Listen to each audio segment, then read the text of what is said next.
देखो कल जो है ना अपन इकोनॉमिक साइकिल पढ़ रहे थे, तो उसमें एक छोटा-सा टॉपिक रह गया था सेविंग एंड इन्वेस्टमेंट। ये सेविंग एंड इन्वेस्टमेंट जो है इसको आज अपन कंटिन्यू कर लेते हैं। बहुत छोटा-सा टॉपिक है, ये भी कंप्लीट हो जाएगा। इसमें बेसिकली अपन देखेंगे रेट ऑफ कैपिटल फॉर्मेशन क्या होता है, ग्रॉस डोमेस्टिक सेविंग, जैसे हम लोग ग्रॉस डोमेस्टिक प्रोडक्ट देखते हैं तो वैसे ही ग्रॉस डोमेस्टिक सेविंग क्या होता है, डिस्पोजेबल इनकम का कॉन्सेप्ट देखेंगे।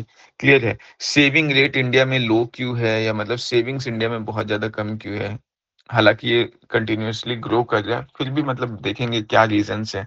फिर हम लोग देखेंगे कि फॉरेन फंड्स का जो इनफ्लो होता है उससे रिलेटेड क्या क्या कंसर्न्स है। तो ये आज का टॉपिक है, इसको अपन मतलब अभी कवर कर लेते हैं। यहाँ से अपन स्टार्ट करते हैं सेविंग एंड इन्वेस्टमेंट। क्लियर है? देखो सेविंग एंड इन्वेस्टमेंट पढ़ने से पहले सबसे पहले तो ये समझ लो कि सेविंग होता क्या है। अगर अपन सेविंग के बारे में देखें तो सेविंग आई होप पता होगा कि जो भी इनकम जो भी हमारा इनकम है उसका वो पार्ट जो अपन कंजम्पशन पे खर्च नहीं किए। क्लियर है? मतलब यहाँ पे हम लोग बोल सकते हैं क्या है सेविंग, क्या है हमारा income not spent on consumption. Clear है? कि जो भी हमारा इनकम है जो हम कंजम्पशन पे स्पेंड कर ही नहीं रहे वो हमारा क्या हो जाएगा, सेविंग हो जाएगा। फिर हमारा और क्या हो जाता है, इन्वेस्टमेंट। कि इन्वेस्टमेंट क्या होता है, तो देखो नॉर्मली अपन इन्वेस्टमेंट कुछ भी बोल देते हैं कि हमने कहीं भी कुछ ऐसा इन्वेस्ट किया। इन्वेस्टमेंट का बेसिकली जो एक्चुअल मतलब होता है ना, वो होता है कि जो भी हम लोग इनकम का जो पार्ट है वो उस जगह पे खर्च कर रहे हैं जिससे हम लोग इन फ्यूचर मतलब किसी भी गुड्स या सर्विसेज को जनरेट करना चाह रहे हैं, या फिर किसी कैपिटल गुड्स को परचेज करने में। कैपिटल गुड्स का तो मतलब ही वही होता है जो हमने देखा था कि वो गुड्स, उस गुड्स को हम लोग कैपिटल गुड्स बोलते हैं जिससे फ्यूचर में हम लोग कोई भी इनकम जनरेट कर सकते हैं। क्लियर है? पर्पस ही वही है। तो यहाँ पे ध्यान में रखना, इन्वेस्टमेंट का मतलब क्या हो जाएगा, इन्वेस्टमेंट का मतलब होता है use of income for the production of goods and services. Clear है? यूज ऑफ इनकम या फिर पार्ट ऑफ इनकम बोल सकते हो। क्लियर है? Use of part of income for production of goods and services, कि गुड्स और सर्विसेज के प्रोडक्शन के लिए जो अपन यूज कर रहे हैं। क्लियर है? फिर तीसरा हो जाता है क्या हमारा कैपिटल फॉर्मेशन क्या होता है। देखो जो कैपिटल फॉर्मेशन है ना, इसका मतलब क्या है कि हम लोग जो है वेल्थ क्रिएट कर रहे हैं। क्लियर है? कैपिटल फॉर्मेशन का मतलब क्या है, creating wealth. Creating wealth, wealth किस टाइप का, वेल्थ कुछ भी हो सकता है। जैसे वेल्थ में हमारा टूल्स भी आ सकता है, मशीन्स भी आ सकते हैं। क्लियर है? ये सब कुछ, या फिर रोड्स हो सकता है, ये भी एक काइंड ऑफ वेल्थ है। फैक्ट्रीज हो सकता है, स्कूल्स हो सकता है, ये सारा चीज जो है ये सब हमारा कैपिटल गुड्स में आएगा। जब हम लोग आगे चल के बजट में कैपिटल एक्सपेंडिचर वगैरह पढ़ेंगे ना, तो वहां पे हम लोग कैपिटल में यही सब चीजों को देखेंगे कि कोई भी ऐसा गुड्स और सर्विसेज। क्लियर है? कोई भी ऐसा गुड्स जो इन फ्यूचर हम लोग को गुड्स या सर्विसेज को प्रोड्यूस करने में हेल्प करेगा, उसको हम लोग क्या बोलते हैं, कैपिटल बोलते हैं। क्लियर है? तो कैपिटल फॉर्मेशन में क्या हो जाएगा, क्रिएटिंग वेल्थ, लाइक ये सारा। क्लियर है? किस लिए, तो यहाँ पे हम लोग बोल सकते हैं which help in producing goods and services. Clear है? कि जो गुड्स और सर्विसेज को प्रोड्यूस करने में हेल्प करे। अब यहाँ पे आ जाता है एक बहुत फेमस टर्म है जो अक्सर न्यूज वगैरह में देखने को मिलता है कि रेट ऑफ कैपिटल फॉर्मेशन कभी लो है कभी हाई है। क्लियर है? तो ये देखो रेट ऑफ कैपिटल फॉर्मेशन क्या होता है। अगर अपन रेट ऑफ कैपिटल फॉर्मेशन का बात करें तो ये जो है ना, ये हमारा क्या हो जाएगा, total investment in a year, की एक साल में टोटल इन्वेस्टमेंट कितना हुआ है divided by GDP of that year into 100। ये जो होगा ये हमारा क्या होगा, ये हमारा होता है टोटल जो रेट ऑफ कैपिटल फॉर्मेशन है, ये उसका फॉर्मूला है। जैसे सपोज कर लो क्या, कि अगर मेरा अर्निंग, अगर मेरा जो इनकम है, इनकम मतलब नेशनल इनकम। क्लियर है? ये जो नेशनल इनकम है वो कितना है, मान लो रुपीज 100, सिंपल लैंग्वेज में मान लेते हैं रुपीज 100 है। और मेरा जो इन्वेस्टमेंट है ये इन्वेस्टमेंट कितना है? मैंने इन्वेस्टमेंट ₹10 का किया है। तो उस केस में मेरा जो रेट ऑफ कैपिटल फॉर्मेशन होगा, रेट ऑफ कैपिटल फॉर्मेशन, ये मेरा क्या होगा? टोटल इन्वेस्टमेंट कितना का मैंने किया? ₹10 का किया और जीडीपी कितना का है? नेशनल इनकम ₹100 का है इंटू 100, तो रेट ऑफ कैपिटल फॉर्मेशन क्या हो जाएगा? 10% के बराबर हो जाएगा। तो आई होप ये समझ में आ रहा होगा कि रेट ऑफ कैपिटल फॉर्मेशन क्या है? ये सिंपल मेजर करने का तरीका है कि कितना कैपिटल हमने मतलब जनरेट किया है, किस लिए? मतलब कितना कैपिटल हमने जनरेट किया है इन कंपैरिजन टू, मतलब जो हमारा जीडीपी है, क्लियर है? एक तरीके से उसका परसेंटेज बता रहा है। तो हम लोग यहाँ पे बोल सकते हैं रेट ऑफ कैपिटल फॉर्मेशन क्या है? Is the percentage of total investment. Rate of capital formation is the percentage of total investment in a year to that of GDP of that year. Clear है कि GDP के compare में हम लोग percentage देख लें कि जो टोटल इन्वेस्टमेंट है डिवाइडेड बाय जीडीपी क्या है इनटू 100। क्लियर है? अब यहाँ पे एक चीज और देखो, जितना ज्यादा कैपिटल का फॉर्मेशन होगा उतना ज्यादा हमारा क्या होगा? पोटेंशियल होगा गुड्स और सर्विसेज को जनरेट करने का। इसका मतलब क्या है कि अगर rate of capital formation increase कर जाए, क्लियर है, तो उस केस में हम लोग को क्या देखने को मिलेगा? उस केस में हम लोग को देखने को मिलेगा कि जो इकोनॉमी है उसका भी ग्रोथ हो रहा है। क्लियर है? Growth of economy. इसका मतलब अगर रेट ऑफ कैपिटल फॉर्मेशन हमारा हाई है तो इकोनॉमी का ग्रोथ रेट भी क्या होगा? हाई होगा। रीजन मैंने क्या बताया? क्योंकि जितना ज्यादा कैपिटल फॉर्मेशन होगा उतना ज्यादा हमारा गुड्स और सर्विसेज जनरेट करने का जो पोटेंशियल है वो भी उतना ज्यादा होगा। क्लियर है? तो इसीलिए ज्यादा गुड्स और सर्विसेज जनरेट होगा, प्रोड्यूस होगा, तो इकोनॉमी ऑब्वियसली ग्रो करेगा। ये सब अपन बहुत देख चुके हैं। अब देखो जो कैपिटल फॉर्मेशन है ना, ये जो रेट ऑफ कैपिटल फॉर्मेशन है ये बेसिकली दो चीजों पे डिपेंड करता है। Depends on two things. Depends on two things. क्या क्या चीज है? पहला अगर अपन बोले तो पहला अपन हमारा हो जाता है gross domestic saving. Gross domestic saving. देखो ग्रॉस डोमेस्टिक सेविंग होता क्या है? अगर अपन सेविंग का बात करें तो सेविंग अपन अभी क्या देखे कि इनकम का वो पार्ट जिसको अपन खर्च करने के बाद जो बच जा रहा है वही तो सेविंग है। इसका मतलब अगर अपन सेविंग का बात करें तो सेविंग क्या हो रहा है? ये हमारा हो रहा है जो भी इनकम है माइनस जो एक्सपेंडिचर है। क्लियर है? अब अगर ग्रॉस डोमेस्टिक सेविंग जीडीएस का बात करें तो ये ग्रॉस डोमेस्टिक सेविंग क्या हो जाएगा? पूरे देश भर का देख रहे तो पूरा देश का नेशनल इनकम माइनस जो भी टोटल एक्सपेंडिचर है कंट्री का। क्लियर है? टोटल एक्सपेंडिचर ऑफ कंट्री, और यहाँ पे नेशनल इनकम हो जाएगा पूरा GDP minus total expenditure of a country. ये जो होगा वो हमारा क्या हो जाएगा? ग्रॉस डोमेस्टिक सेविंग हो जाएगा। क्लियर है? तो आई होप ये ग्रॉस डोमेस्टिक सेविंग समझ में आया होगा। कुछ ऐसा है नहीं इसमें, सिंपल सा चीज है। अब देखो ये जो ग्रॉस डोमेस्टिक सेविंग है ना, ये किस चीज पे डिपेंड करता है कि मतलब कितना ज्यादा होगा, कब कम होगा? क्लियर है?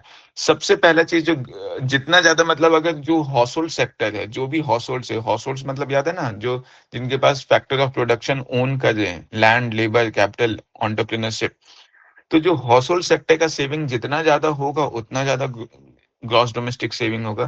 तो एक चीज यहाँ पे बस एज अ फैक्ट ध्यान में रखो, इस पे एक बार यूपीएससी में एमसीक्यू आ भी रखा है कि हाउस होल्ड सेक्टर जो है ना, ये सेविंग्स में जो ग्रॉस डोमेस्टिक सेविंग होता है उसमें सबसे ज्यादा कंट्रीब्यूशन इसी का होता है। मतलब अगर पूरा कंट्री, अगर इंडिया का जो ग्रॉस डोमेस्टिक सेविंग अगर 100 रुपीज का है, तो इस 100 रुपीज में से क्या है, 60 रुपीज कौन कंट्रीब्यूट मतलब सेव कर रहा है? ये केवल हाउस होल्ड सेक्टर्स कर रहे हैं। और हाउस होल्ड सेक्टर्स में मैंने क्या बताया, इसमें कौन कौन आ रहे हैं? वो सब लोग जिन लोग फैक्टर ऑफ प्रोडक्शन को ओन कर रहे हैं, चाहे इंडिविजुअल हो, फैमिली हो, नॉन प्रॉफिट इंस्टीट्यूशन हो जैसे स्कूल्स, कॉलेजेस, हॉस्पिटल्स, जो या तो मतलब सर्विसेज को जनरेट कर रहे हैं या जिनके पास कैपिटल है, वो सब इसमें आ जा रहे हैं। क्लियर है? तो ये जो हाउस होल्ड सेविंग्स है ये इंडिया मतलब मेजर सेविंग जो इंडिया में करते हैं ये हाउस होल्ड सेक्टर ही करता है। 60% सेविंग इन्हीं लोग का है। सेविंग का मैंने कल रोल बताया था कि जितना ज़्यादा सेविंग अगर होगा, उतना ज़्यादा ये किस चीज़ में हेल्प करेगा कि जब भी इकोनॉमी में रिसेशन आ जाता है, क्लियर है? या फिर जैसे अभी कोविड-19 के टाइम में स्लो डाउन आ गया था, या फिर जैसे डिप्रेशन वाला सिचुएशन आ जा रहा है। तो ऐसा अगर कोई भी सिचुएशन आता है तो वैसे सिचुएशंस को हैंडल करने में सेविंग्स का बहुत इम्पोर्टेंट रोल होता है, जैसा कि हमने लास्ट क्लास में देखा भी था, क्योंकि सेविंग्स अगर हमारे पास था, जैसे कोविड-19 के टाइम में सेविंग्स था, तभी तो जो वुमेन्स थी, जो हाउसवाइफ्स थे, उन्होंने स्लो डाउन वाले सिचुएशंस में भी डिमांड को बहुत ज़्यादा नीचे नहीं गिरने दिया। क्यों? क्योंकि जो ज़रूरत था वो मतलब या तो सेविंग्स का मतलब सेविंग्स उन्होंने बैंक से निकाला या जो भी घर पे सेव करके रखा था उसको निकाला और उससे डिमांड्स को फुलफिल किया। तो डिमांड जितना गिरना था उतना ज़्यादा नहीं गिरा। उसका एक बहुत बड़ा रीज़न ही था क्या कि इंडिया में जो हाउस होल्ड सेविंग्स है वो काफ़ी अच्छा खासा देखने को हम लोग को मिला था। उसके बाद फिर ये हाउस होल्ड सेविंग्स करने के बाद एक और हम लोग का जो सेविंग होता है वो कौन करता है? जैसे प्राइवेट सेक्टर करता है, क्लियर है? ये प्राइवेट कॉर्पोरेट सेक्टर जो कंपनीज़ वगैरह हैं, ये प्राइवेट कॉर्पोरेट सेक्टर का जो सेविंग्स है ये बहुत ज़्यादा हम लोग को देखने को नहीं मिलता है। फिर पब्लिक सेक्टर है, ये सेव करते हैं पब्लिक कॉर्पोरेट सेक्टर या पब्लिक सेक्टर मतलब क्या गवर्नमेंट कंपनीज़ वगैरह, ये सेव करना। इनका भी सेविंग बहुत ज़्यादा नहीं है। अगर देखा जाए तो पब्लिक सेक्टर बहुत ज़्यादा सेव क्यों नहीं करता? क्योंकि इनका फंक्शन ही क्या है? वेलफेयर का फंक्शन है। ये जो है मतलब कोशिश करते हैं जितना हो सके वेलफेयर करने का।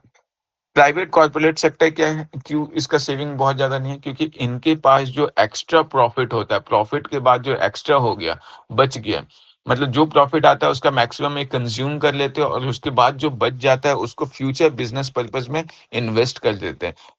तो इसका मतलब क्या है कि प्राइवेट कॉर्पोरेट सेक्टर का क्योंकि इन्वेस्टमेंट काफ़ी अच्छा खासा होता है, तो इसीलिए बहुत ज़्यादा सेव नहीं करते।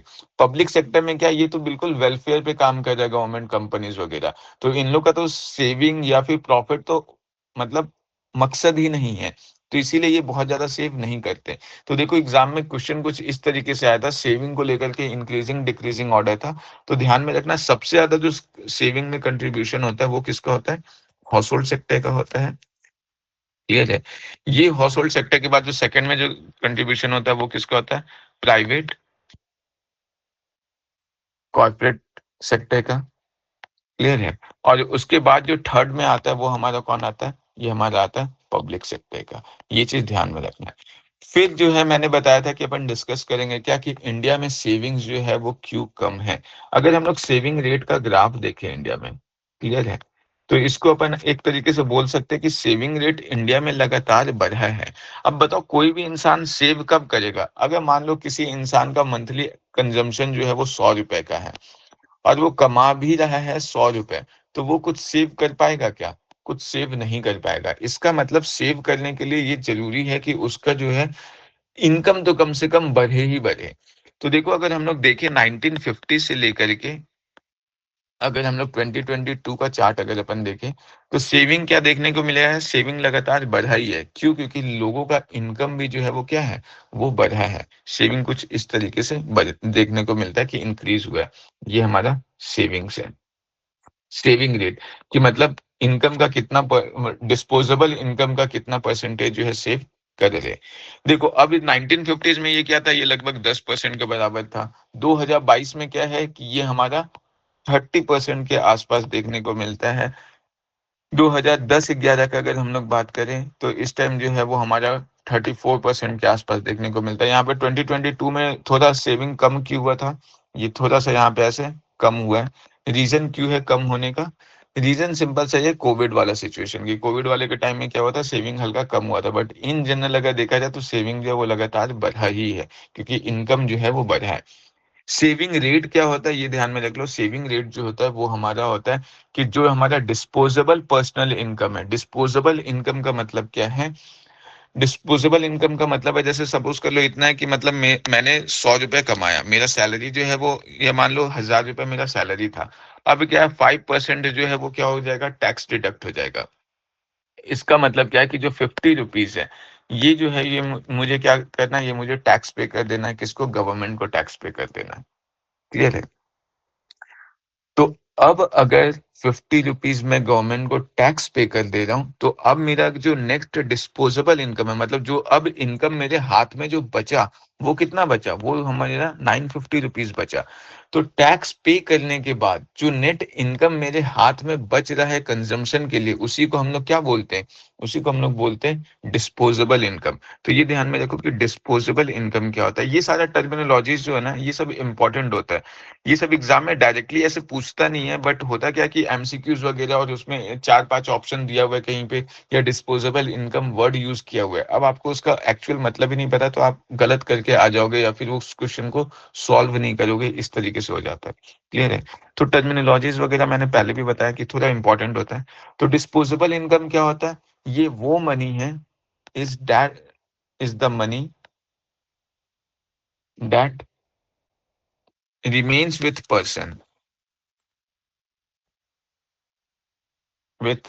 पर्सन या कोई भी हाउसहोल्ड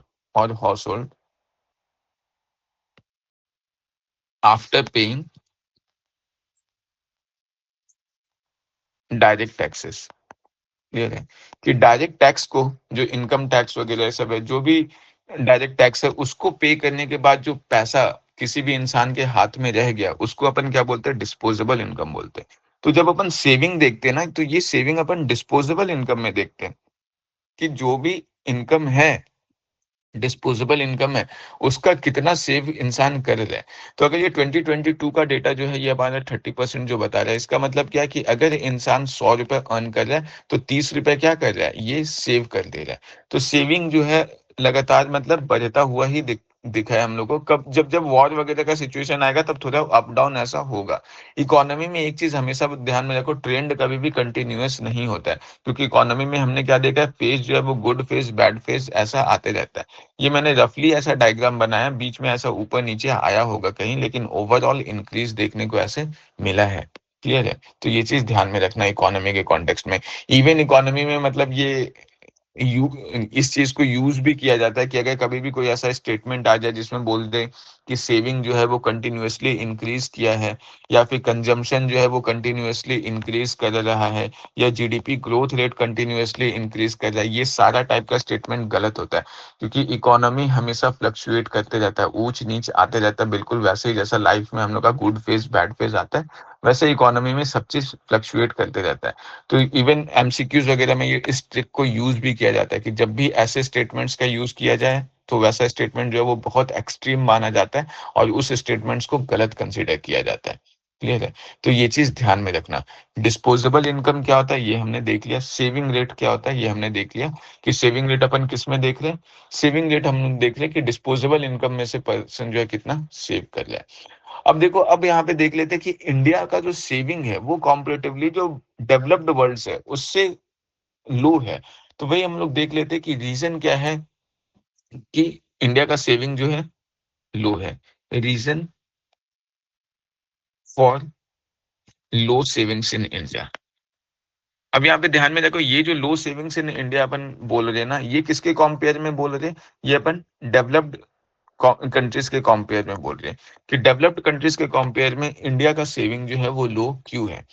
देखो, एक चीज तो सिंपल सा बात समझ लो कि अगर मान लो मैं 100 रुपए कमा रहा हूँ, ये पर्सन ए है जो 100 रुपए कमा रहा है, ये इंडिया में बैठा हुआ है। ये पर्सन बी है जो डेवलप्ड कंट्रीज में कमा रहा है, और ये जो है वो मान लो 1000 रुपीज कमा रहा है, डॉलर वॉलर कन्वर्ट करने के बाद। मैं भी 5% रुपीज सेव कर रहा हूँ, इसने भी बोला मैं भी अपना 5% सेव करूंगा। तो ये तो केवल 5 रुपए सेव करेगा ए, और बी कितना सेव करेगा? 50 रुपए सेव करेगा। इसका मतलब क्या है? क्योंकि इनकम का डिफरेंस ही बहुत ज्यादा है। जैसे इंडिया में क्या है, इंडिया में जो हमारा इनकम है वो $2400 के आसपास ऐसे मतलब आता है।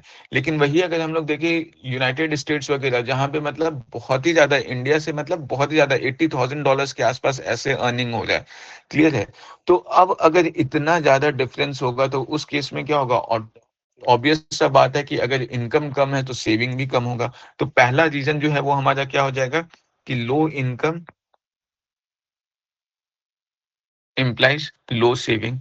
हमारा जीडीपी जो है वो भले मतलब हम लोग को लगता है कि ये जो जीडीपी है वो तो हमारा फोर्थ लार्जेस्ट इकोनॉमी बन गया, बट जब हम लोग पर कैपिटा इनकम के टर्म्स में देखते हैं तो पर कैपिटा इनकम्स में हम लोग बहुत पीछे हैं, मतलब बहुत का मतलब बहुत ज्यादा, शायद टॉप 20s में भी ना आए, उससे भी पीछे, टॉप 20s के टॉप 50s में भी आना मुश्किल है, इतना ज्यादा पीछे है अपन। क्लियर है? तो ये चीज ध्यान में रखना है कि इनकम ही इंडिया में बहुत ज्यादा कम है तो सेविंग भी बहुत ज्यादा कम होगा। और एक चीज और ध्यान में रखना है, इसको इनकम से अपन क्यों एसोसिएट किए, क्योंकि इंडिया में सेविंग्स जो है वो मेनली कौन कर रहा है, मेनली सेविंग्स तो हमारा हाउस होल्ड सेक्टर ही कर रहा है। क्लियर है? और उनका ही इनकम इंडिया में बहुत ज्यादा नहीं है। दूसरा जो अभी रिसेंट ट्रेंड देखने को मिला है खास करके 2015 2016 ऑनवर्ड्स, वो है डिमॉन्स्ट्रेशन इफेक्ट। क्लियर है? ये जो सोशल मीडिया जब से आया है तब से ये बहुत ज्यादा बढ़ गया है, दिखावा इसको बोल सकते हैं, डिमॉन्स्ट्रेशन इफेक्ट। देखो डिमॉन्स्ट्रेशन इफेक्ट मतलब क्या है, सिंपल, दिखावा बहुत ज्यादा करना, शो ऑफ का कल्चर बहुत ज्यादा हो गया है। कि अगर पहले क्या होता था, लोग सेव बहुत ज्यादा करते थे, अब क्या है, इवन मतलब अब क्या देखने को मिलता है कि लोगों के पास जब पैसे आते हैं तो वो मतलब जैसे कार वगैरह परचेज करना या फिर वैसे गुड्स या सर्विसेज को खरीदना जिसका मतलब जो कैपिटल गुड्स नहीं है, जिससे कोई फ्यूचर में कुछ गुड्स या सर्विसेज प्रोड्यूस नहीं किया जा सकता या नहीं कर सकते, पर्पज ही नहीं है, उन चीजों में बहुत ज्यादा खर्च करना।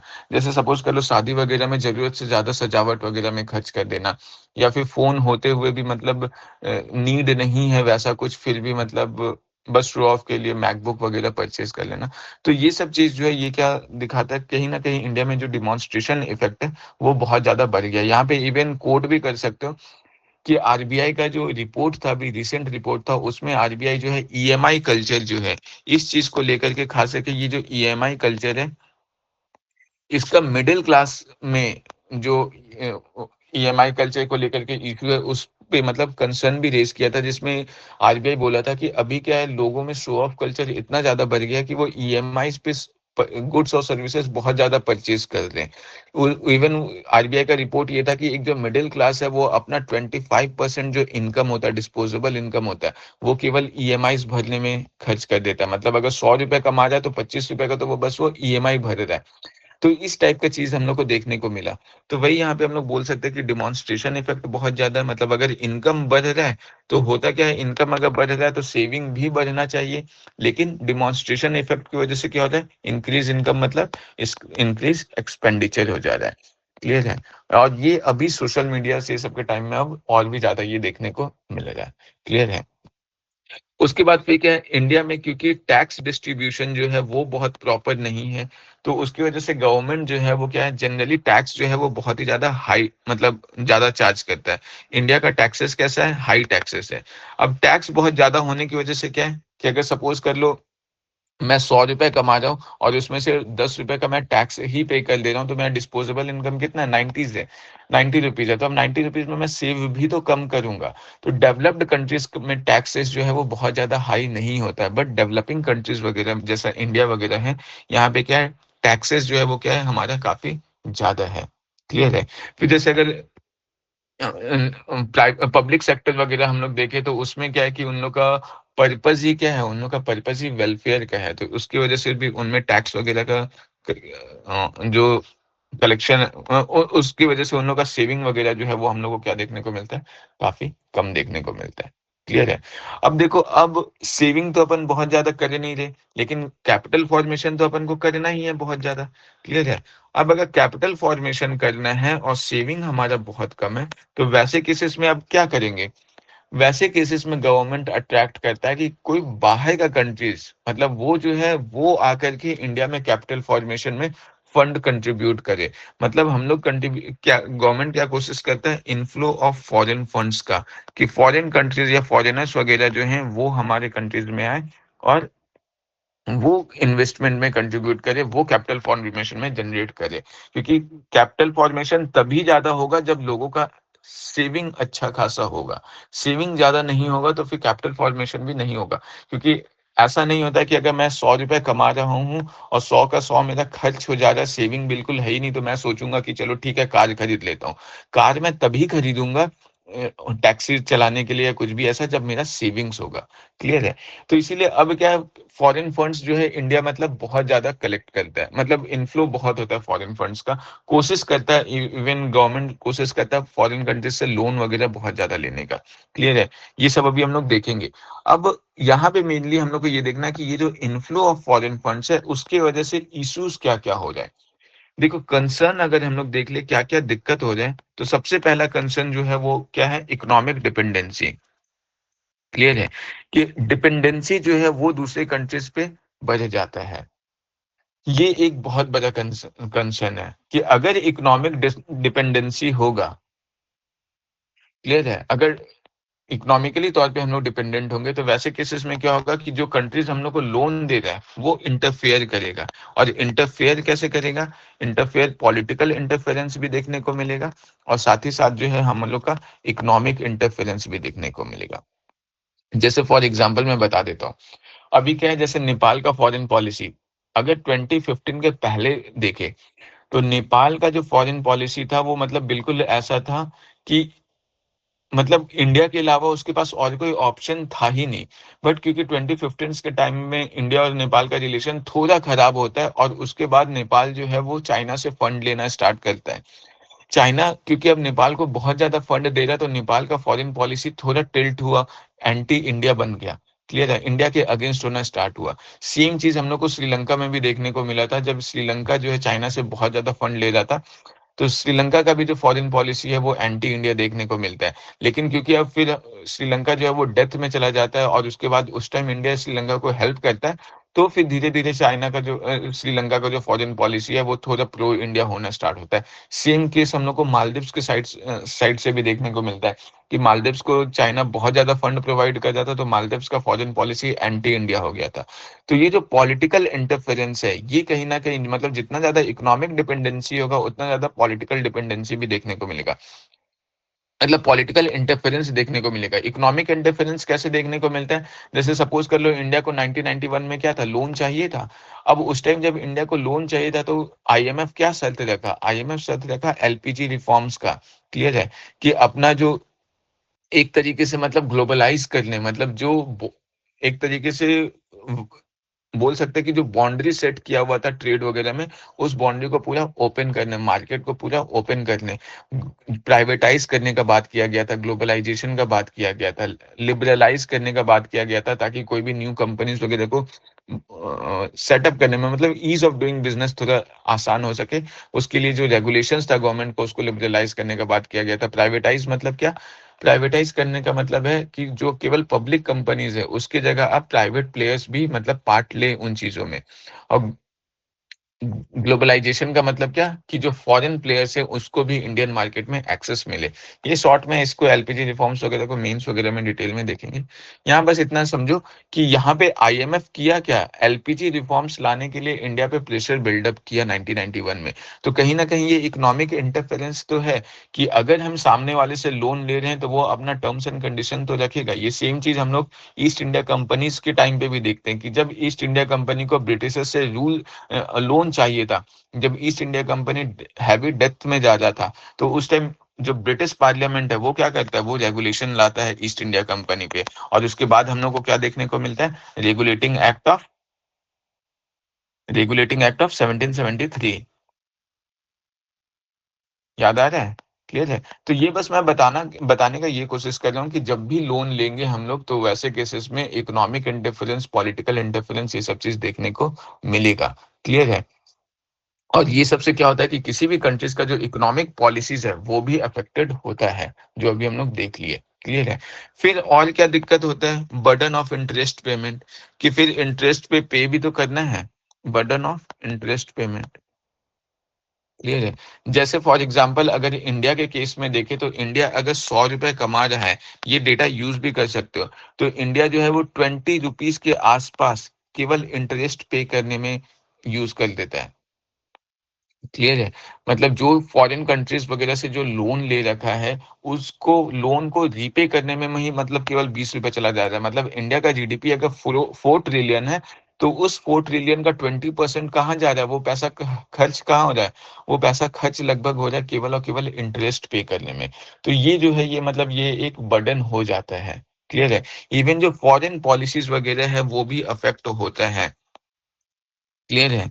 Effect on foreign policies. Clear है कि फॉरेन पॉलिसीज़ वगैरह जो है इस पे अफ़ेक्ट होता है। जैसे अभी हमने देखा कि श्रीलंका लोन ले रहा है चाइना से, तो उसका फॉरेन पॉलिसी जो है वो एंटी इंडिया हो जाता है। पाकिस्तान लोन लेता है तो उसका भी फॉरेन पॉलिसी एंटी इंडिया हो जाता है। तो ये सारा चीज़ जो है ये हम लोग को देखने को मिलेगा कि जब भी जो कंट्रीज़ जिस कंट्री से लोन लेगा वो उसके फ़ेवर में मतलब वैसा काम करेगा। क्लियर है? तो ये चीज़ हमेशा ध्यान में रखना। ये लाइन जो अभी मैं बोलने जा रहा हूँ इस पे भी एग्ज़ाम में क्वेश्चन आ रखा है कि अगर कैपिटल फॉर्मेशन जनरेट करना है, तो डोमेस्टिक सेविंग जो है मतलब अगर कैपिटल फॉर्मेशन जनरेट करना है तो डोमेस्टिक सेविंग्स का यूटिलाइज करना ज़्यादा सही ऑप्शन है as compare to foreign funds. क्योंकि फॉरेन फंड्स अगर हम लोग यूटिलाइज करते हैं तो उस केस में हम लोग को बहुत कुछ सफ़र करना भी पड़ता है। क्लियर है? चांसेज़ है कहीं न कहीं इकोनॉमी का जो सोवरेनिटी है, वो इकोनॉमिक सोवरेनिटी जो है वो हैम्पर हो सकता है। तो इसीलिए अगर कैपिटल फॉर्मेशन के लिए हमेशा जो बेस्ट पॉसिबल चीज़ है वो क्या हो सकता है कि डोमेस्टिक सेविंग अपन करें। क्लियर है? Domestic saving is a better मतलब आइडिया या ज़्यादा सही रास्ता है कि डोमेस्टिक सेविंग्स का यूटिलाइज़ करें और डोमेस्टिक सेविंग्स का यूटिलाइज़ कैसे होगा? जब हमारा इनकम जो है वो एक्सपेंडिचर से काफ़ी ज़्यादा होगा ताकि हम लोग का सेविंग बढ़ सके। जितना ज़्यादा सेविंग बढ़ेगा उतना ज़्यादा इन्वेस्टमेंट होगा, उतना ज़्यादा न्यू-न्यू आइडियाज़ मतलब कोई दुकान खोलेगा, कोई कार टैक्सी खरीदेगा। मतलब ये छोटे स्केल पे बोल रहा हूँ, बड़े स्केल पे कोई स्टार्टअप खोलेगा मतलब स्टार्ट करेगा। तो इस तरीके से जो है वो हम लोग को देखने को मिलता है। तो ये छोटा-सा लेक्चर था हमारा सेविंग्स और इन्वेस्टमेंट पे। आई होप समझ में आया होगा। कोई डाउट है क्या?